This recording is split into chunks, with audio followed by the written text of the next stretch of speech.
Welcome in the sixth lecture in this series of lectures on the advancements in the employability skills. Let us have a quick recap. So far we have seen that it is very important to have team building capacity or team working capacity in the team members in any industry or any organizations.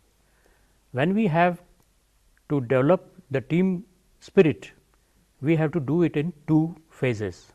In the first phase, we win ourselves, that is what we call as the personal victory, and then we move on to the social victory. In order to achieve the personal victory, we have to be proactive, we have to have a script for ourselves, we have to have our own agenda, our own mission, our own roles clearly defined.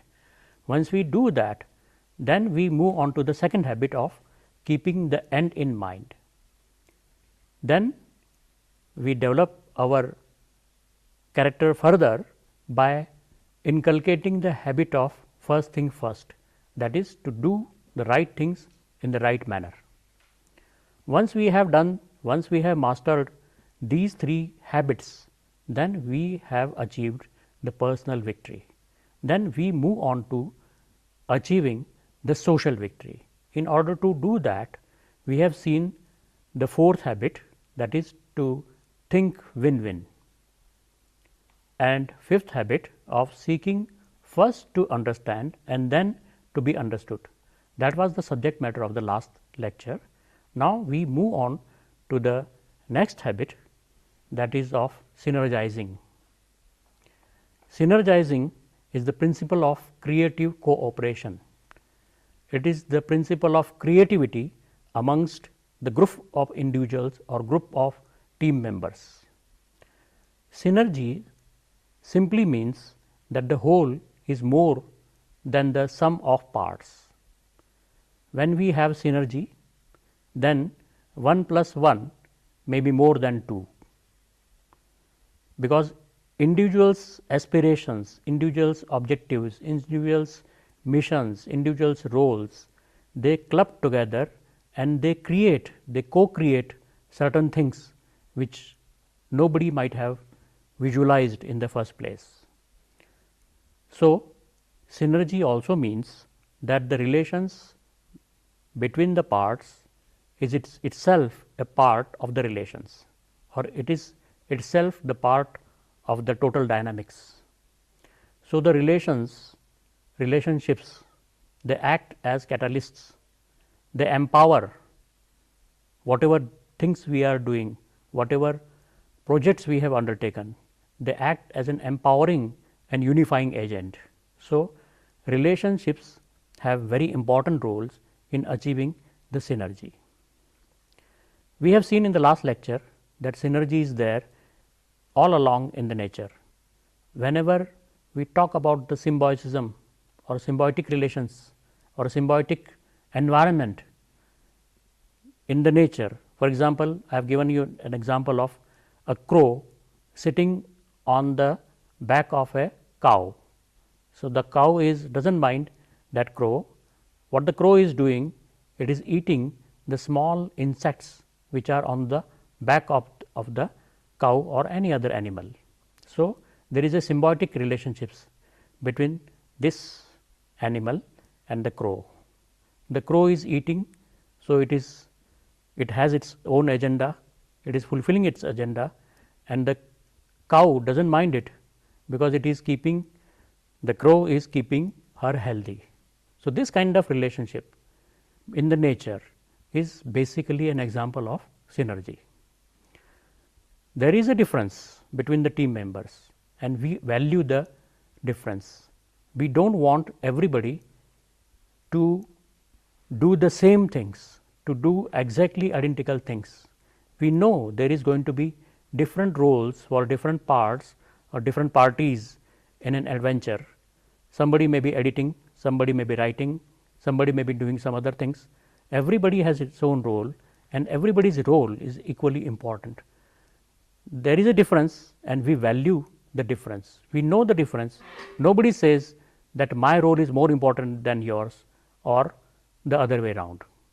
So, valuing the difference is a key component of achieving the synergy. Let us now talk about synergistic communication, a communication in which the synergy is evolved or a synergy is achieved. In order to have a synergistic communication, people have to open up and they should trust one another. This is the first step of achieving synergy. Once people have opened up their cards, they trust one another, then they share their agendas, they share their missions, they share their dreams, they share their expectations without any hindrances, without any shyness, without any inhibition. Once they do that, then everybody, we have seen in the last habit, they try to seek the other person's perspective and they put their own perspective on the table. They explore, they cooperate, and at that stage, when this kind of communication is taking place, when everybody is sharing their vision, at that stage we are not expecting any result. People are exploring, people are putting up their ideas, they are not trying to get to a solution, but they are just exploring their expectations, their problems, their dreams, their visions. We are not expecting too much at that particular level of communication. Once that happens, then we go to the next level of achieving the solutions. If people do not open up, if people are defensive, if people feel that if I open up too much, then the other person will take advantage of me, he will influence me too much, or I will be like him and I will lose my identity. If this is the position of a person, then such defensive person will lose the opportunity of synergizing. He will not be able to synergize, he will not be able to think win-win, he will not be able to understand and be understood, and therefore, as we have seen, all these habits build on the earlier stage. You have mastered the earlier stage of seeking first to understand and then to be understood, then only you can be synergizing. We have seen it in the last lecture how we open up, how we try to understand the other person and then tell them what our missions, our roles and our goals are. So, those people who are too defensive, they will not be able to synergize. So, you have to first open up, you have to just let go of the shield which you place in front of yourself and try to be defensive. So, in order to be synergistic, you have to let go of the defensive posture. In the families, people can work on cooperative projects. For example, in a family, they can have a project in which everybody involves, everybody has its own role and they build up something. Such kind of adventure, this kind of venture will lead to synergistic communication. People will be communicating, everybody will be having a different role, everybody will be valuing the difference between the various roles and they will be pushing ahead to achieve the goal. For example, many of us, we keep on telling our kids that you should study. Whenever our kid is doing some leisure work, he is reading or he is watching the television or he is doing something of his own pleasure, then we say that why are you wasting your time, go and study. This is the kind of practice which many of the middle class people we see it in our this thing. Instead of telling him to go and study, suppose the father or the parents, they involve him in some kind of a learning activity, then they will be working together as a team in the team spirit. They will be valuing one another's views, they will be able to have more opportunity of learning into other people's head.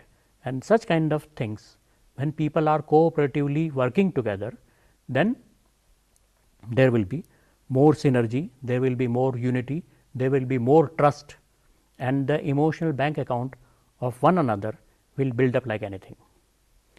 So, once you have opened up, once you have explored, then comes the stage of creativity. There you have to, what you do is you try to explore the various possibilities. You are brainstorming, and when you do brainstorming, the important thing is to think in a kind of style where nobody suppresses another person's point of view. We do not criticize, we do not try to suppress other person's view, we welcome everybody's view. When we, the problem with being creative is that we ourselves censor our own ideas. Why we cannot be creative is, some new thought comes to our mind, we immediately suppress our thought, we think it is too stupid, it is too unpractical, it is too out of the place. So, in order to be creative, the first stage is let go of your thoughts. Whatever thought comes to your mind, every thought, no matter how stupid it may seem, is welcome. So, this is the crux of creativity. It is not that the thought which may be stupid will come into the project, in the final project, but we are giving opportunities of thinking from a new point of view. When you wish to think out of the box, this is the way we have to do. We have to think in a diverse manner, and then we converge. There is a convergence and divergence. So, in the beginning we have to think in a divergent manner. Once we have thought, we have sufficient ideas of divergent nature, then we can censor some of the ideas, we can put some of the ideas as ruled out, because they may not be practical, because they may not be leading to certain more productive ideas. So, this is how this will be a subject matter of another 10 lectures, which we will be taking in next session, where we will be devoting our whole energy on creativity, but it is the, in microcosm, this is what creativity is, to think in a divergent manner and then to converge. So, whenever you are thinking out of the box, you do not know what is going to come. All creative exercises are unpredictable in nature, because suppose we have a brainstorming session in which I ask you to give an idea about certain things. Everybody's idea will be coming in a random manner. There is no connectivity between the ideas, there is no predictability amongst the idea, and therefore, you may think it is a chaotic exercise at that particular level, and you may be feeling that we are not going anywhere.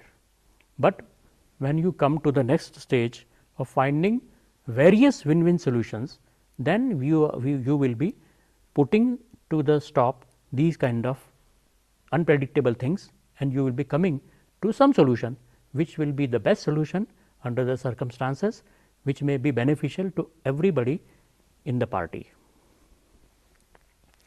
Synergy in a classroom. How a classroom activity could be a synergetic, or we can bring synergy into a classroom activity. The idea could be that of cooperative learning, in which all the participants, including the students, the instructor and the society, they may cooperate and they define a syllabus. So, the syllabus could be defined in consultation with the society or with the stakeholders, and also in consultation with the students who do not know much of the subject matter in the first place. But such an exercise is better to be done at a later mature stage of development. We do not prescribe it at the first semester or in the initial phases, where the students are totally blank about the subject matter. Once they have advanced, they have matured enough, and they have progressed into the further semesters, then there is a team spirit which may exist between the students, and therefore, they will be able to better cooperate with one another, and they will be able to do justice to this exercise of cooperative learning.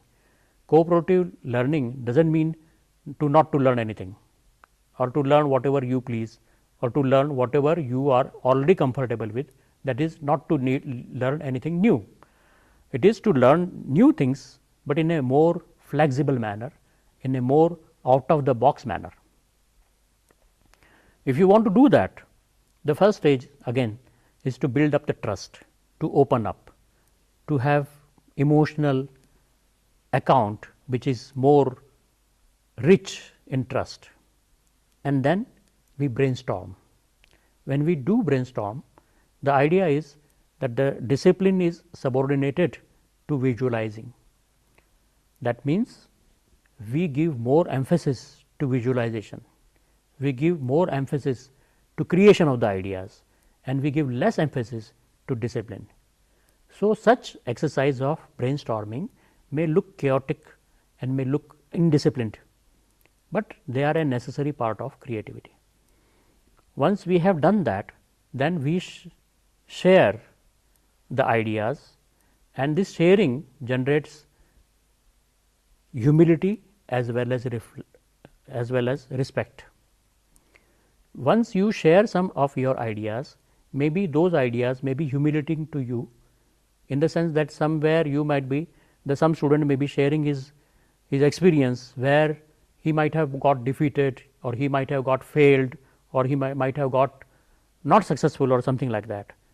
Somebody may not be boasting his things, he may be accepting or acknowledging that he did not do well in that particular venture, that is why he does not want this idea to be there or something like that. So, such experiences which are not boastful of one's achievements, such experiences make other people feel respect, because it takes lot of courage to accept your defeats, to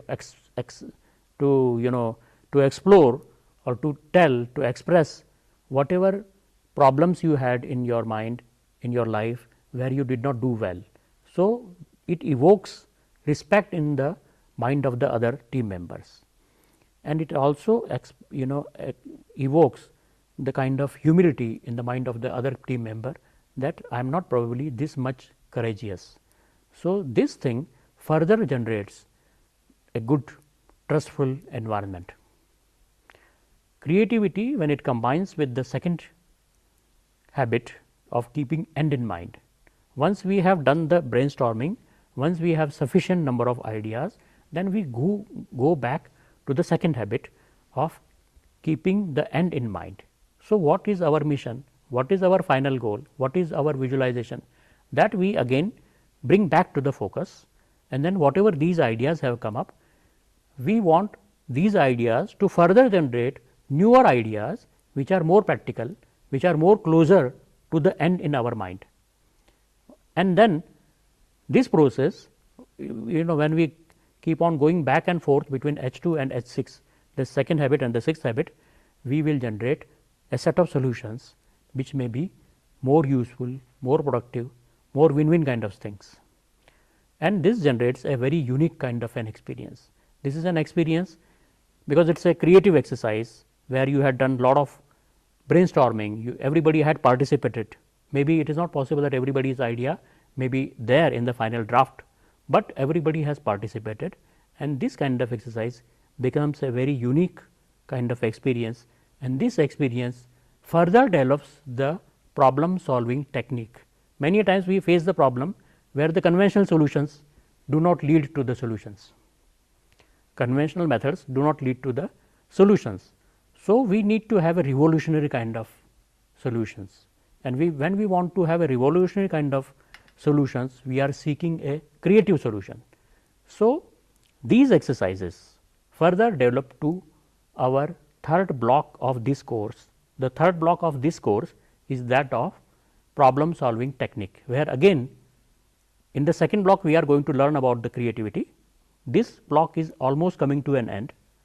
In the next block we are going to talk about the creativity, and in the third block we are going to talk about the problem solving techniques. So, one block leads to the second block leads to the third, and as we already said that these experiences people should remember and people should work on and people should explore in their own solution of the problems.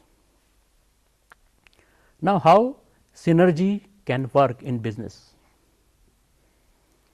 In business, again, like any other organization, we have a number of people who work together, and when people work together, then if everybody goes through the habit 1 to 5, then everybody is thinking in the same spirit, they are having good trust between themselves and they are ready to synergize. One example has been given, it is about building of a business vision statement, where a number of people from all across the organization, they sat together and they explored, they have their own vision, they had the differences, because everybody is different, everybody has a different role to play. So, whatever are the expressions of the people, their expectations, their roles, their goals, their missions, their visions, everything was put forth, everybody was given sufficient chance to express himself, and then it converged into a mission statement. And the mission statement they have arrived is something like this, that our mission is to empower people and the organizations to significantly increase their performance capacity in order to achieve worthwhile purposes through the understanding of the living principle centered leadership. So, here the core words are performance capacity or performance capability, PC, which we had seen in our first lecture. It is like the goose and the egg kind of thing. Egg is the product and the goose is the production capacity. So, we need to inculcate those habits, inculcate those kinds of systems where the performance capability keeps on increasing and we work together in the principle centered leadership style. One quotation has been given in the book, it is from some Far Eastern masters. It says that we do not seek to imitate the master, rather we seek what they sought. So, our idea is not to duplicate what the leader is doing, but to help the leader lead by seeking what the leader is seeking. So, this is the concept of synergy in business. Now, let us see how synergy and communication can work. When they were establishing the first Atomic Energy Commission in United States, the chairman built up a team of very highly placed people and he just let them interact with one another. And this interaction built the emotional bank account in such a way that everybody was everybody saw one another with respect, with a kind of dignity, with a kind of grace with everybody. So, whenever it is not that they did not have any differences, there were bound to be differences and there were differences. So, whenever there was a difference, a person used to say that if a person of your intelligence and competence and commitment disagrees with me, then there must be something to your disagreement which I do not understand, I need to understand it.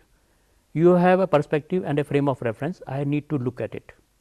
So, he is valuing the other person's intelligence, the other person's competence and the other person's commitment. He knows that this person is as committed to the project as I am committed, but if he is not agreeing with me, there must be something which I do not understand. So, let me try to understand. So, this is the kind of feeling which was generated. So, it is nothing but the fifth habit of seeking to understand first and then be understood. And it is also the concept of the old lady and young lady kind of paradox, where same picture gives different visions to different people. So, you have a perspective, I have a perspective, you have a frame of reference, I have my frame of reference.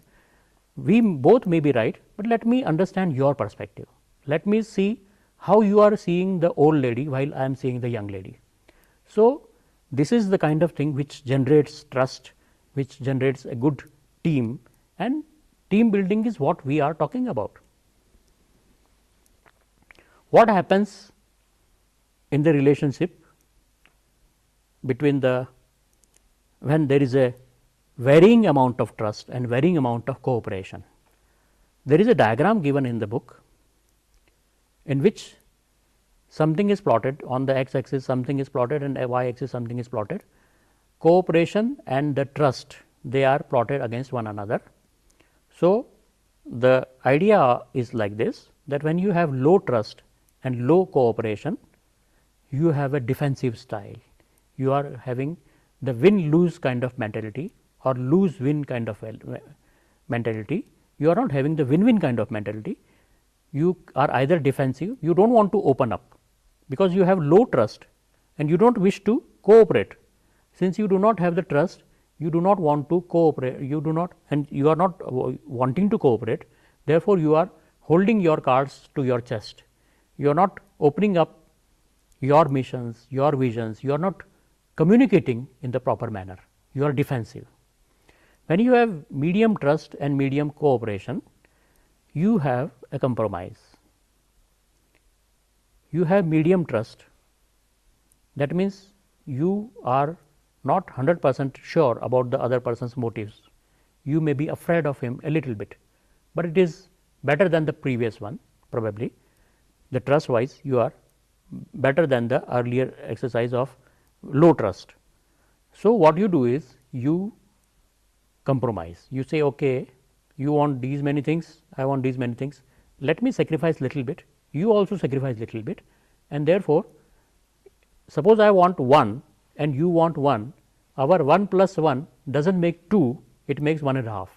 I am taking 75% of my stakes, you are taking 75% of your stakes, and 75 plus 75 makes it 150. So, out of 100, 200, out of these 200 possible things, I am getting 150. Together, we are getting 150. That is 1 plus 1 did not make 2 even, it made 1.5, because you have sacrificed something. You are also not happy with the situation. I am also not happy with the situation. I have sacrificed something and you have sacrificed something. So, 1.1 and 1 makes 1.5. What happens when you have high trust and high cooperation? That leads to the synergy, that leads to the win-win situation. So, 1 plus 1 may be more than 2. I want something, I want 100 things, you wanted another 100 things. Our two of us, maybe there may be certain things common. So, we explore whatever is the common thing and we explore it and we find a gold mine.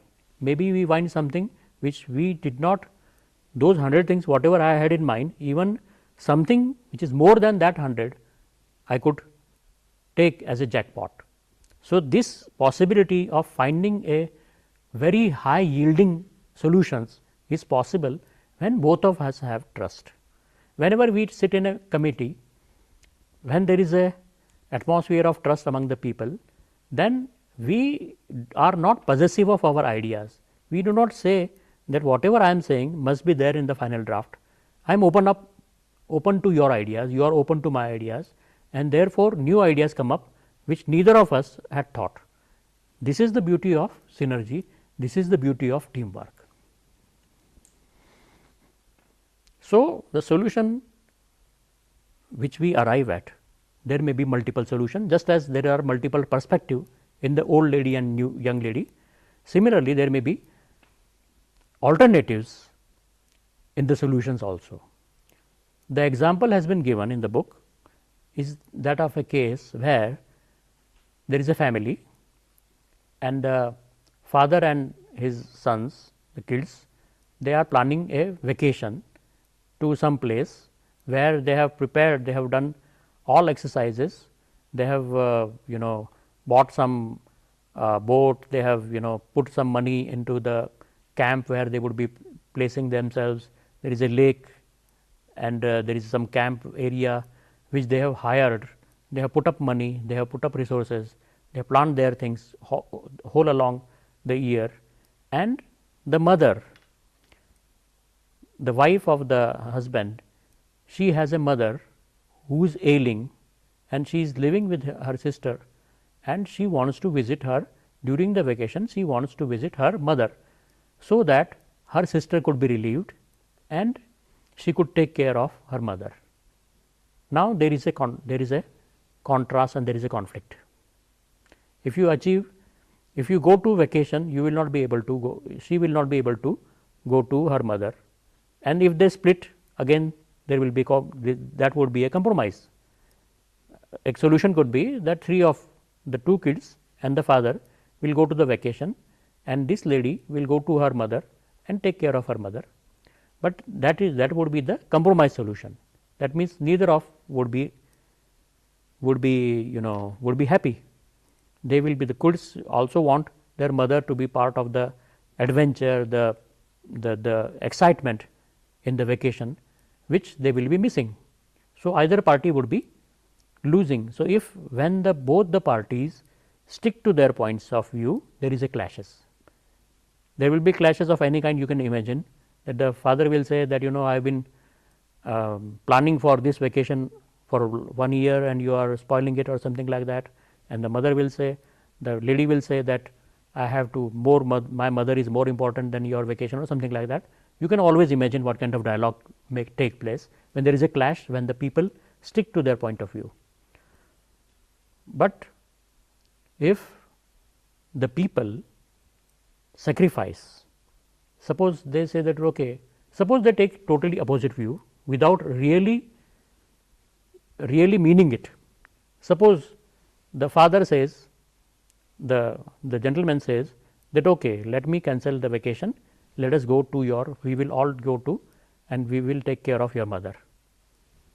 He is saying that I am sacrificing everything for you, even though he did not mean it. He is not saying with his heart, but he is saying that I want to do it for you. So, whole of her life he will be giving that example, see I had sacrificed my vacation, and that kind of burden will be there on that lady. And the lady again also same way, in the same spirit will say okay, forget about my mother, I will participate in your vacation. She is doing in a half hearted manner, so that in the rest of her life she would be giving this example that I had sacrificed visiting my mother and I was with you. So, again when people sacrifice without really meaning to sacrifice, they do not lead to the solutions. There is a very good short story by O. Henry. It is called The Gift of the Magi. It is a story in which there is a husband and there is a wife. They are going through very bad patch of life. They do not have much of the financial resources. They do not have much of the money. They are poor. But of their golden days, they have certain things which is still left with them. The gentleman has a watch, a gold watch, but the watch does not have the golden chain, because he did not have the chain, and he is not able to use that watch in a proper manner. He is not able to wear it in his waistcoat. Earlier there used to be a waistcoat where they used to wear a gold chain which would fit into the button of the pocket. The lady feels that he should have a golden chain, so that he will be able to enjoy his watch. And that lady has a very long hair which is envy to all the people in the society, and the gentleman wants to gift her a comb which he can fit into her hair. The comb is that of ivory, which is very costly. Now, they wish to give as a Christmas gift to one another this kind of gift. The gentleman on the Christmas Eve, he brings the comb, and the lady brings the golden chain, and he has lost his watch because he sold it out. He does not have the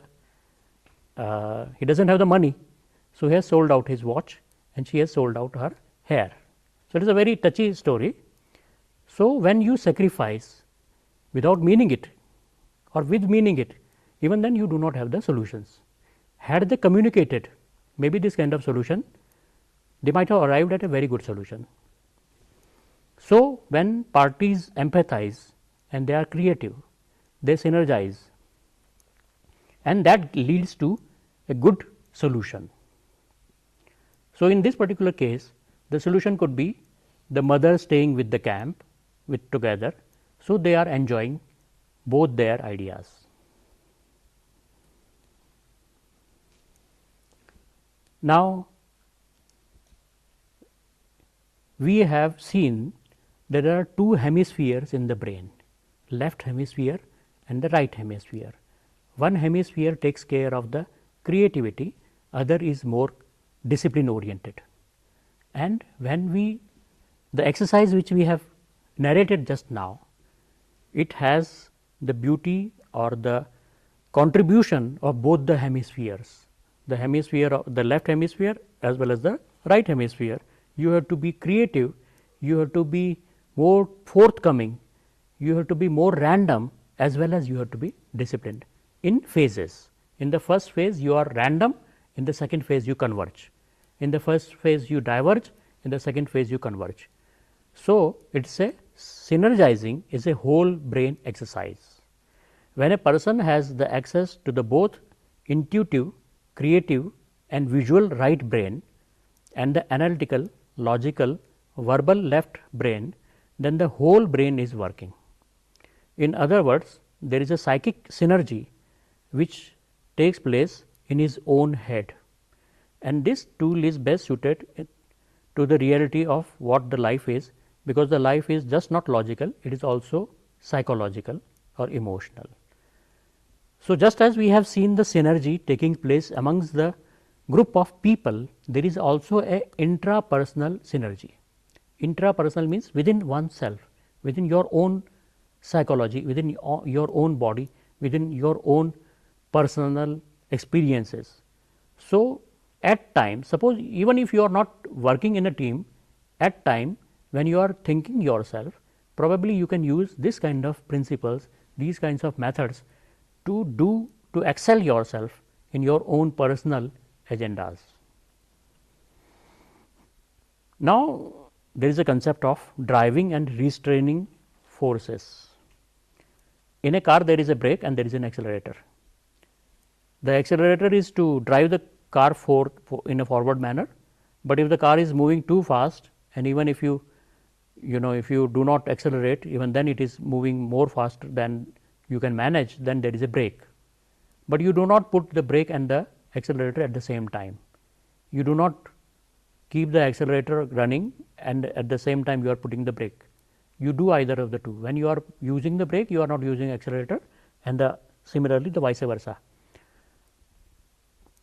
So, whenever we try to do some changes, there is always a restraining force which comes into the field. Whenever in an organization people are trying to move to new ideas, there are always some restraining force which is scripted by the culture, which comes into the being and which tries to keep things in a backward manner. So, the example is given of that of springboard, which is there in a swimming pool. If you push it harder, the more you push it, the more it will push you backward. Just like in spring, when you pull the spring, you feel more pressure of the spring trying to pull it backwards. In the life also the similar things are there. We have to overcome our old script. We have to, in order to find a solution, what you have to do is you have to immerse people into the problems, make them work on with one another, so that they trust one another and they try to make creative and responsible manner. They work in a responsible, that there are so many responses which I can choose from, and I am choosing the right response, which is right in the sense of my agenda, my goal, my mission, my vision. So, this is how we have to keep things in the proper shape. When you are pushing the accelerator, you do not use the brake. So, when you are pushing the accelerator means when you are thinking in a creative manner. Don't try to discipline yourself, and when you are disciplining yourself, don't try to be creative. So, this is something which we have to keep it in mind, otherwise you will be confused. You will say what has been taught, whether it is taught that we have to be creative, to be opened up, or to have lots of ideas, or we are asked to constrain ourselves. So, you have to do those things in phases. Once you are doing one kind of thing, you do not do the other things. Once you are using the brake, do not use the accelerator. Synergy in nature. We have already seen how synergy works in nature. I had given you an example of symbiotic relationship amongst the various fora in the life, in the nature, in forest, in sea, in atmosphere, wherever you see, there is always symbiotic things working. In our bodies, there are billions of cells, each working its own work in collaboration with the rest of the body. So, this thing is the essence of nature. So, this principle of synergy comes from nature. We are learning it from the nature. There is also internal synergy. So, when we synergize, we begin with ourselves. We have seen right in the first lecture that best place to start is to start from yourself, when we talked about the inside out paradigm. So, you cannot control the paradigms in the other people, but you can definitely control the paradigms within yourself, and interdependent interactions of the synergetic process itself. A great deal of synergy is within your own circle of influence, and your circle of influence is something from which you begin. Your own internal synergy is completely within the circle of influence. You can respect both the sides of your own nature, the analytical side and the creative side. You can value the difference between them and use the difference to catalyze creativity. So, just as we talked about the synergetic interaction, there were phases when you have to be analytic, there are phases when you have to be creative. Similarly, within your own self, there are these two sides.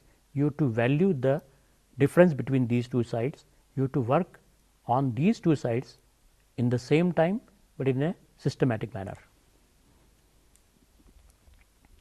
You cannot exercise the courage in the interdependent situations to be open, to express your ideas, your feelings and your experience in a way that will encourage the other people to be open also. You can value the difference in other people. When someone disagrees with you, you can say, good, you see it differently. You do not have to agree with them, you can simply affirm them, you can seek to understand. So, we value the differences, just as we value the difference within our own hemispheres of the brain, we value the differences between the various individuals, and whenever you do not agree with somebody else, you just agree to disagree. This is how you do not go into the clashes with the other people, you are affirming him, you are making him at ease, and the relationships do not suffer much. In summary, synergy is the cooperative creativity. It works in the following manner: we build trust, we let the people interact through brainstorming, that is the diverse thinking, we let them find the best win-win solutions, and this itself builds the trust further. In the next lecture, we are going to continue to explore with the 7th habit of sharpening the saw. Till then, goodbye.